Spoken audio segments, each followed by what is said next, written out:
Hey, everybody. It's a brand new day that God has made. I have an inspiring essay that I want to share with you today based on a true story, and it's called ER. So this was the first time that I actually thought about life without my wife. Now, there's an inspiring way to start a video, but no, it really was the first time I thought about my wife not being there. Both of us have been blessed with some pretty great health, with the exception of the occasional sniffling, sneezing, coughing, aching, stuffy head fever, and everything else that NyQuil says they will take care of. But no major issues, which made this particular day unforgettable and unacceptable. Let me explain. I'm about to tell on myself.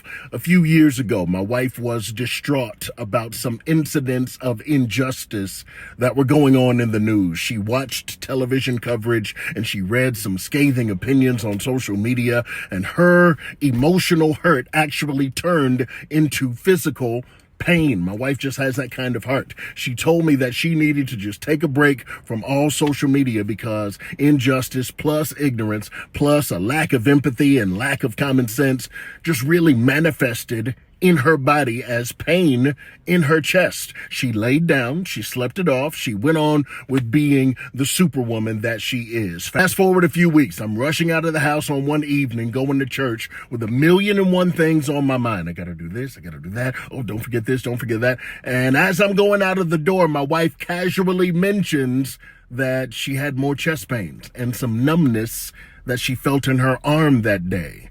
Time out. Now, this is the part where I wish I could say that I immediately dropped everything that I was doing and I tended to my wife, but I didn't. I hesitated right at that door, and I thought she could sleep it off. I thought about everything that I needed to do. I thought that maybe she just slept in an awkward position. Maybe it was nothing. I was already late, so I reached for the door, and it was as if the Holy Spirit was like, hey, fool, turn around. Take care of your wife. Chest pains and numbness are nothing to play around with. So call who you need to call, text who you need to text, and take care of your wife. So I turned around, I put my bag down, and I realized that the 1,000,000 things that were on my mind were not as important as the one wife who needed me. My mother-in-law came to the house to watch the kids, and off we went to the emergency room. The drive to the ER was short and it was smooth, but my thoughts were up and down. That was the first time I really thought about life